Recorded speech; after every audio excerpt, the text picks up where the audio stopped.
어떻게 해야 될지 정말 잘 모르겠다. 이런 생각이 여러분 들 때가 있지 않습니까? 정말 잘 모르겠다. 이게 사실 우리가 세상을 살면서 자주 하는 말입니다. 하나님 말씀대로 살고 싶은데 잘 모를 때가 너무나도 많기 때문에 그렇습니다. 왜 그렇습니까? 인생이 흙과 백처럼 그렇게 간단하지 않습니다. 회색 지대대로 가득 차 있습니다. 그래서 이런 회색 지대를 우리가 걸을 때는 이렇게 질문하면서 기도합니다. 하나님, 이때 어떻게 선택을 해야 됩니까? 내가 이 상황에서 어떤 선택을 해야 하나님의 뜻이고 하나님께서 기뻐하시는 겁니까? 사실 저도 살다 보면 이런 고민을 할 때가 많이 있습니다. 어떤 목표를 가지고 살아야 되는지 궁금할 때도 있고, 이 교회를 하나님께서 어떤 곳으로 이끌기를 원하십니까? 하나님께 민감하게 반응하게 해달라고 계속해서 고민할 때도 많이 있습니다. 도대체 우리가 어떻게 살아야 되는가? 이 가정을 어떻게 이끌어야 되는가? 하나님께서 성경을 통해서 정확하게 오늘은 무엇을 하라고 말씀해 주시면 너무나도 그대로 살겠는데, 편할 텐데, 내가 처한 상황에서 도대체 무엇을 하는 게 하나님의 뜻대로 살아가는 것인가? 이런 생각을 할 때가 많이 있습니다. 그리고 이것이 오늘 본문에 솔로몬이 처한 상황이었습니다. 솔로몬은 젊은 나이에 왕이 됐습니다. 젊으면 한 20대에서 30대 초반으로 볼 수가 있습니다. 이때 왕이 됐습니다. 이 왕위에 오를 때 솔로몬은 이런 고민을 했습니다. 내가 이때 어떻게 해야 이 나라를 잘 이끌 수 있을 것인가? 도대체 무엇을 해야 될 것인가? 내가 어떻게 이 나라를 이끌어야 잘 이끌 수 있고 내가 어떻게 해야 좋은 왕으로 남을 수가 있을까? 이런 마음으로 가지고 있었습니다. 그런데 솔로몬의 고민을 조금 더 어렵게 만들었던 상황이 있습니다. 그게 무엇이냐면 솔로몬은 분명히 하나님을 사랑하는 사람이었는데 동시에 현실적인 문제 때문에 흔들리는 사람이었기 때문에 그렇습니다. 하나님의 말씀대로 살아가야 되는데 어떻게 하나님의 말씀대로만 세상을 살아갈 수가 있습니까? 아무래도 현실적인 문제가 있으니까 타협해야 되지 않을까? 이런 생각을 했습니다. 솔로몬의 그런 모습이 오늘 본문에 잘 드러납니다. 열왕기상 3장 1절에서는 말씀을 합니다. 솔로몬이 애굽의 왕 바로와 더불어 혼인 관계를 맺어 그의 딸을 맞이하고 다윗성에 데려다가 두고 자기의 왕궁과 여호와의 성전과 예루살렘 주위의 성의 공사가 끝나기를 기다리니라. 사실 이 말씀은 솔로몬에 대해 굉장히 많은 것들을 말씀을 합니다. 열왕기상 기자가 솔로몬에 대해서 말할 때 가장 먼저 무엇을 말하냐면 솔로몬이 애굽 바로의 딸과 결혼했다는 사실부터 기록합니다. 솔로몬이 애굽의 공주와 결혼했다는 것은 두 가지 중요한 사실을 보여줍니다. 첫 번째가 무엇이냐면 이스라엘이 그 국제적으로 힘이 굉장히 강해졌다, 번성한 나라가 됐다는 것을 보여줍니다. 왜냐하면 애굽이 그 당시에는 초강대국입니다. 그 지역에서는 엄청난 그런 힘이 있는 나라였습니다. 경제의 중심이고 군사의 중심이었습니다. 게다가 그 당시에 결혼은 두 사람이 사랑해서 하는 게 아니라 서로 어떤 정치적인 군사적인 동맹을 맺기 위해서 하는 겁니다. 그래서 솔로몬이 초강대국 애굽의 바로의 딸과 결혼했다는 것은 초강대국인 애굽이 이스라엘을 인정했다는 겁니다. 정치적이고 군사적인 동맹을 맺을 정도로 이스라엘이 강력한 나라가 됐다는 것을 보여주는 겁니다. 그래서 솔로몬의 결혼은 이스라엘의 국제 정치에 굉장히 주요한 나라가 됐다, 이런 계기로 만들어주는 중요한 사건이 되는 겁니다. 둘째, 솔로몬이 애굽 공주와 결혼했다는 것은 솔로몬이 현실에 타협했다는 것도 보여줍니다. 왜냐하면 이방 여인과 결혼하는 것은 하나님의 뜻에, 하나님의 말씀에 정면으로 위반하는 것이었기 때문에 그렇습니다. 하나님께서는 이방 여인과 결혼하면 그 가정 우상을 섬기게 될 테니까 절대로 이방 여인과 결혼하지 말라고 하셨습니다. 하나님의 백성들이 하나님만 믿고 하나님만 바라보는 그런 가정을 꾸리면서 살기를 원하셨습니다. 하나님은 의지하기를 원하셨습니다. 솔로몬도 이 사실을 잘 알고 있었습니다. 그런데 솔로몬에게는 이런 생각이 들었습니다. 그게 현실적으로 가능합니까? 그게 가능합니까? 내가 지금 이 거대한 나라를 물려받아서 다스려야 되는데 다른 나라들이 침략할지도 모르질 않습니까? 이 하나님의 말씀대로만 살아가는 것이 현실적으로 가능합니까? 이 나라가 하나님의 말씀을 따라서만 이 다스릴 수 있는 겁니까? 이런 마음이 들었기 때문에 솔로몬은 애굽의 정치력과 군사력을 의지하기 위해서 애굽의 공주와 결혼을 했던 겁니다. 솔로몬은 타협하는 사람이었습니다. 그런데 솔로몬이 가진 문제는 이게 전부가 아니었습니다. 성경 오늘 1절 말씀에 보면 솔로몬이 많은 건축을 했다고 말씀을 합니다. 그래서 보면 솔로몬이 자기의 왕궁과 하나님의 성전과 예루살렘 주위의 성을 공사했다고 이렇게 말씀을 하는데, 이 말씀은 왕궁과 성전과 성벽을 건설했다라는 의미에 더해서 굉장히 많은 건축물들을 만들었다는 의미입니다. 왜냐하면 왜 많은 건축물들을 만들었는가 하면 그 당시의 왕들은 건축물들, 거대하고 웅장한 것들을 많이 만들어서 자기의 업적을 기리는 그런 일로 삼았기 때문에 그렇습니다. 그래서 이것을 통해서 우리가 알 수 있는 게 무엇이냐면 솔로몬은 권력 욕심도 있었고 명예욕도 있었고 야심도 굉장히 컸던 사람이다, 이것을 볼 수가 있습니다. 그런데 그게 전부가 아닙니다. 솔로몬은 누구보다도 하나님을 사랑했던 사람이었습니다. 열왕기상 3장 3절을 보면 솔로몬이 여호와를 사랑하고 그의 아버지 다윗의 법도를 행하였으나 산당에서 제사하며 분향하였더라. 솔로몬은 하나님을 사랑하고 아버지 다윗의 법도를 따라서 행했다고 합니다. 아버지는 바로 다윗은 하나님께서 인정하시는 사람이었습니다. 하나님께서 정말 사랑하시는 사람이었습니다. 그래서 솔로몬은 다윗 아버지처럼 하나님을 사랑하면서 살았다는 그런 의미입니다. 자신의 전부를 다해서 하나님을 사랑했고 하나님과 깊은 교제를 맺기를 원했던 사람이었습니다. 이것을 보면 정말 솔로몬은 좋은 사람이었습니다. 근데 이 말을 듣고 여러분 질문이 좀 안 가십니까? 아니요, 솔로몬이 권력욕도 있고 명예욕도 있고 야심도 있고 현실에 타협하면서 어떻게 하나님을 진정으로 살아가는 사람이 될 수 있습니까? 그게 가능합니까? 여러분 만약에 그 질문한다면 그 질문에 대한 대답은 우리 자신에게서 찾을 수가 있는 겁니다. 우리도 하나님 정말 사랑하지만은 세상을 살다 보면 자꾸 현실에서 타협하지 않습니까? 하나님을 사랑하지만 때로 말씀대로 살아가지 못하고 욕심대로 살아가면서 어떻게 그렇게 말씀대로만 살아갑니까? 이렇게 얘기하다가 교회 오면 눈물을 흘리면서 기도하고 찬양하는 게 우리의 모습 아닙니까? 그래서 우리가 이 모습을 통해서 알 수 있는 것은 솔로몬은 우리와 똑같은 사람이었다는 겁니다. 솔로몬은 대단한 어떤 위인이 아니라 우리와 똑같은 유혹을 가지고 똑같은 믿음의 약점도 있었고 그러면서도 하나님을 사랑했던 사람이었습니다. 성경은 이 다음에 솔로몬의 부족한 점을 한 가지 더 묘사합니다. 그것은 솔로몬이 산당에서 제사하며 분향했다는 겁니다. 이 산당이 뭐냐면 그 말 그대로 하면 높은 곳이라는 뜻입니다. 왜냐하면 고대 사람들이 어떻게 생각했냐면 신들은 하늘에 삽니다. 그래서 신들에게 제사를 하기 위해서는 신에 가까이 가고 싶었고 신에 가까이 가려면 높은 산 위에 올라가거나 언덕 위에 올라가면 됩니다. 그래서 이 사람들은 산 위나 높은 언덕에다가 제단을 쌓고 거기다가 제사를 드린 겁니다. 이것을 이 성경은 산당이라고 번역을 하고 영어로 하면 하이플레이스라고 그렇게 번역을 합니다. 그래서 이 우상을 이 사람들이 높은 곳에 제단을 쌓고 이 제사를 드렸던 모습을 보고 이스라엘 사람들도 산당에서 예배를 드렸고 그리고 솔로몬도 산당에 가서 제사를 드렸다고 말씀을 합니다. 이거 분명히 잘못된 겁니다. 이 산당에서 제사를 드린 거 잘못된 겁니다. 그런데 여기서 우리가 질문할 수 있는 거, 그러면 어디서 제사해야 됩니까? 아직 우리가 1절에서 기억하듯이 솔로몬은 아직 성전을 짓질 않았습니다. 그러면 어디에서 예배를 드려야 됩니까? 이 신명기 12장 5절에서 6절은 이렇게 말씀을 합니다. 오직 너의 하나님 여호와께서 자기의 이름을 두시려고 너희 모든 지파 중에서 택하신 곳인 그 계실 곳으로 찾아 나아가서 거기서 제사를 드리라. 다시 말하면 예루살렘에 가서 제사를 드리라는 겁니다. 다른 곳에 가지 말고 예루살렘에서 하나님이 선택하신 그 장소에서 예배를 드리라고 하는 겁니다. 그런데 솔로몬은 예루살렘을 벗어나서 산당에서 제사를 드리게 됩니다. 그런데 또 다시 우리가 알 수 있는 것은 솔로몬은 하나님을 사랑하는 사람이었다는 겁니다. 비록 산당에서 예배를 드렸지만 자신이 할 수 있는 최선의 예배를 드렸습니다. 그래서 4절 말씀에 이렇게 말씀을 합니다. 이에 왕이 제사하러 기브온으로 가니 거기는 산당이 큼이라.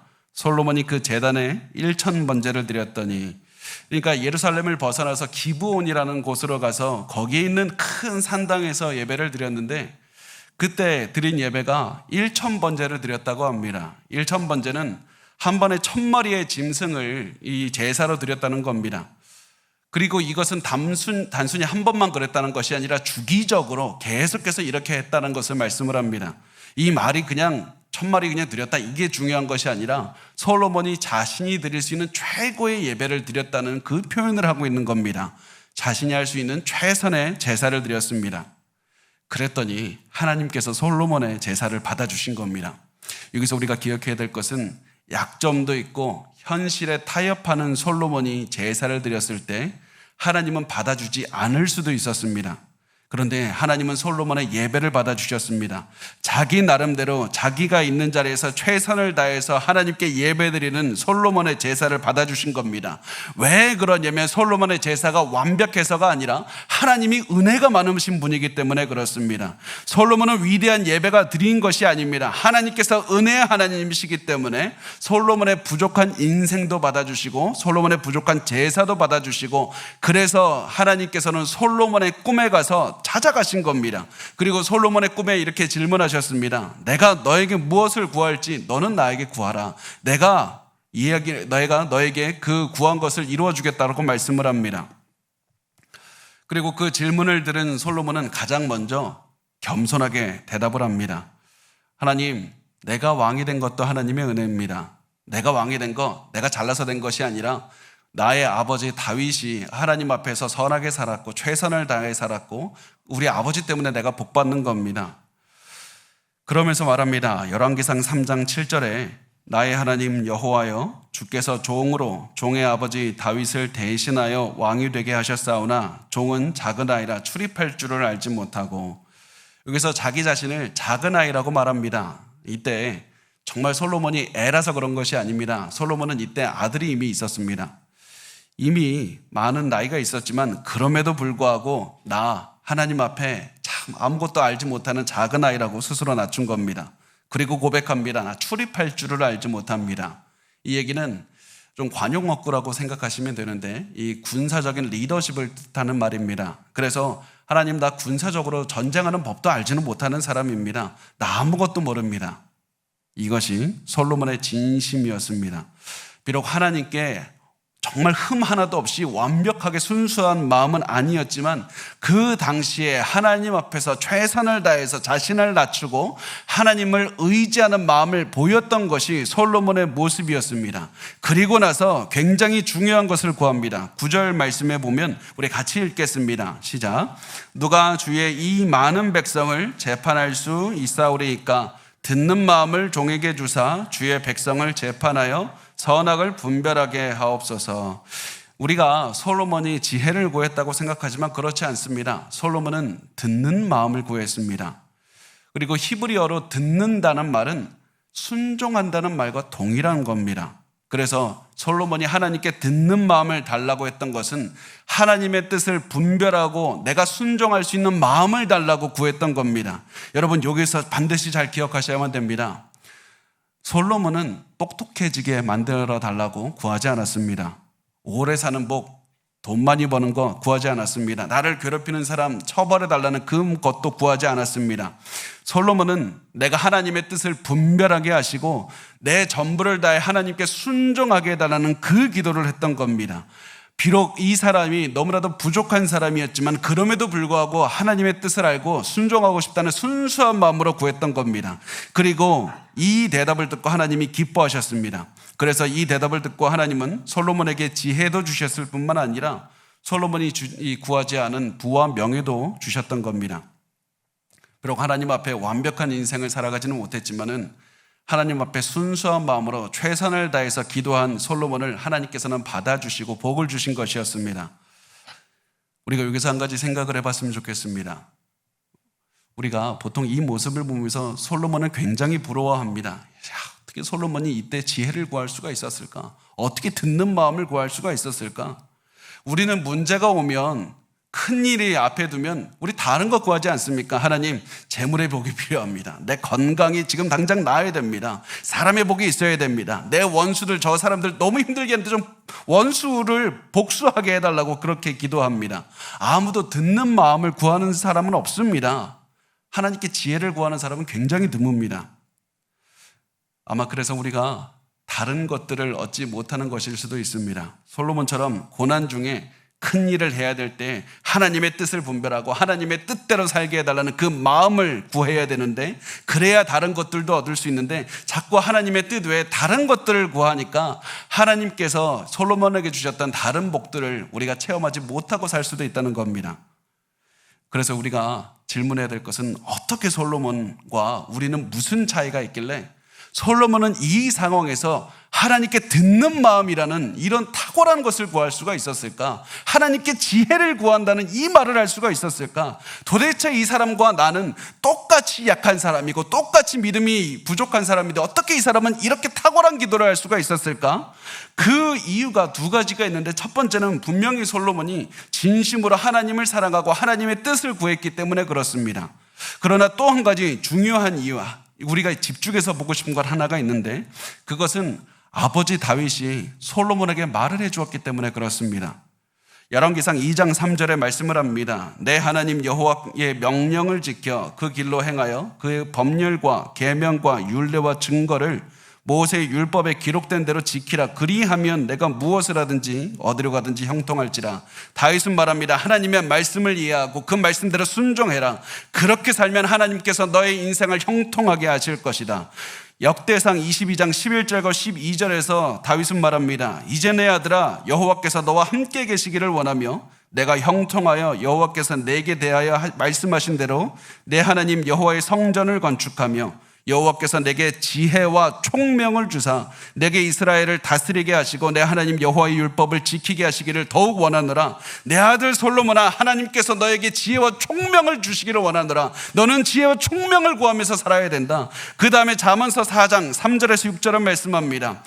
솔로몬이 말을 하는 겁니다. 나도 내 아버지에게 아들이었으며 내 어머니 보기에 유약한 외아들이었노라. 아버지가 내게 가르쳐 이르기를 내 말을 내 마음에 두라. 내 명령을 지키라. 그리하면 살리라. 지혜를 얻으며 명철을 얻더라. 내 입의 말을 잊지 말며 어기지 말라. 지혜를 버리지 말라. 그가 너를 보호하리라. 그를 사랑하라. 그가 너를 지키리라. 솔로몬은 말합니다. 우리 아버지가 계속 나에게 말씀을 해주셨습니다. 너 지혜를 얻어야 된다. 명철을 얻어야 된다. 지혜가 너를 보호할 것이다. 지혜를 사랑하면 지혜가 너를 지켜주리라. 지혜를 반드시 생명처럼 여기고 지혜를 얻어야 된다. 이것이 다윗이 평생에 살아가면서 솔로몬에게 준 교훈이었습니다. 그리고 나서 다윗은 단순히 솔로몬에게 이 말을 해주었을 뿐만 아니라 솔로몬을 위해서 기도해 준 겁니다. 역대상 29장 19절에 이렇게 말씀을 합니다. 또 내 아들 솔로몬에게 정성된 마음을 주사 주의 계명과 권명과 율례를 지켜 이 모든 일을 행하게 하시고 내가 위하여 준비한 것으로 성전을 건축하게 하옵소서 하였더라. 정성된 마음, 완전한 마음을 주셔서 하나님의 계명과 권명과 율례를 깨닫고 지키고 따라가고 순종하게 하옵소서. 하나님의 뜻을 듣는 마음을 주셔서 하나님의 뜻을 분별하게 하시고 하나님께 순종하며 살아가게 하옵소서. 이것이 계속해서 다윗이 솔로몬을 위해서 했던 기도였습니다.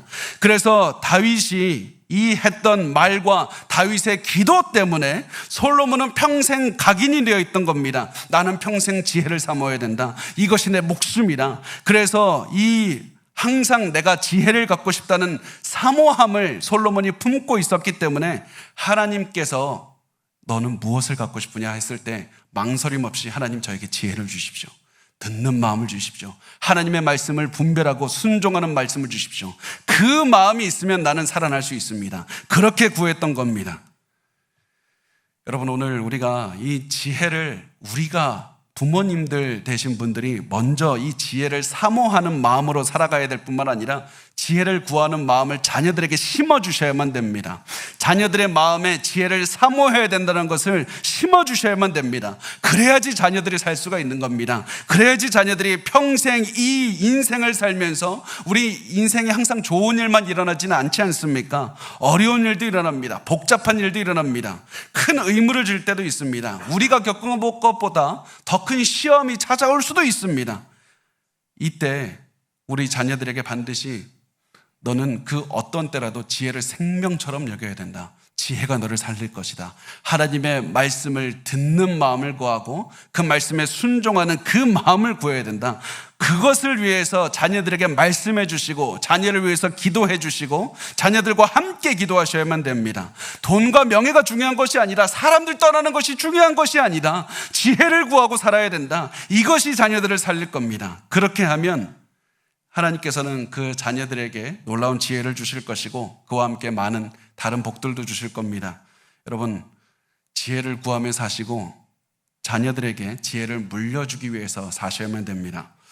그러면 우리 어떻게 지혜를 물려줄 수 있을까? 3가지만 간단하게 보겠습니다. 첫 번째, 우선 다윗처럼 하나님 앞에 성실한 인생을 사셔야만 됩니다. 솔로몬은 하나님께 기도했을 때 하나님은 다윗 우리 아버지를 기억하시고 우리 아버지 때문에 나에게 복을 주셨다고 말할 수 있을 만큼 다윗은 그런 자식에게 인정받는 인생을 살았습니다. 돈을 많이 버는 그런 인생이 아니라 자식이 보기에 우리 아버지 우리 어머니는 우리 할머니 할아버지는 하나님 앞에서 올바르고 정직하게 살아갔다. 그 하나님의 마음을 알고 듣는 마음을 가지고 사신 분이라는 그 인정을 받는 인생을 사셨으면 좋겠습니다. 그래야지 솔로몬이 우리 아버지가 나에게 심어준 것처럼 나도 이 듣는 마음 지혜를 달라고 구할 수가 있는 것이고 여러분의 자녀들과 이 손주들이 우리 할아버지 할머니 우리 부모님들처럼 나도 이렇게 강조하시고 생명처럼 여기라고 말씀하신 그 말씀을 따라서 나도 지혜 듣는 마음을 하나님께 구합니다. 이렇게 기도할 수가 있는 겁니다. 여러분, 하나님의 사람으로 기억되십시오. 그래야 자녀들이 뒤를 따라올 겁니다.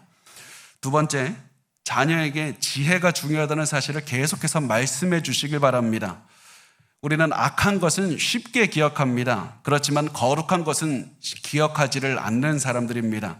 그래서 한 번 얘기해 준 것으로 그치지 말고 자녀들과 함께 반복해서 지혜가 중요하다는 사실을 알려주셔야만 됩니다. 그리고 그때 지혜는 단순히 똑똑해지는 것이 아니라 하나님의 뜻을 깨닫는 마음, 순종하는 마음이라는 사실을 반드시 강조해 주셔야만 됩니다. 이렇게 해서 자녀들에게 지혜를 구하면서 기도해 주시고 계속 반복해 주셔야만 됩니다. 세 번째, 말씀을 계속 읽으셔야만 됩니다. 여러분, 성경을 보면 수많은 사람들이 나오고 수많은 이야기가 나오고 수많은 삶의 원리들이 나옵니다. 그래서 우리가 이 성경을 하나씩 곱씹어보고 이해하고 적용하고 묵상하는 훈련을 하면 우리가 수많은 이제 케이스 스터디가 머리에 생겨서 우리가 어려운 상황에 나왔을 때 하나님의 말씀을 지혜롭게 적용하고 지혜롭게 이 해결하는 그런 삶을 살 수가 있는 겁니다.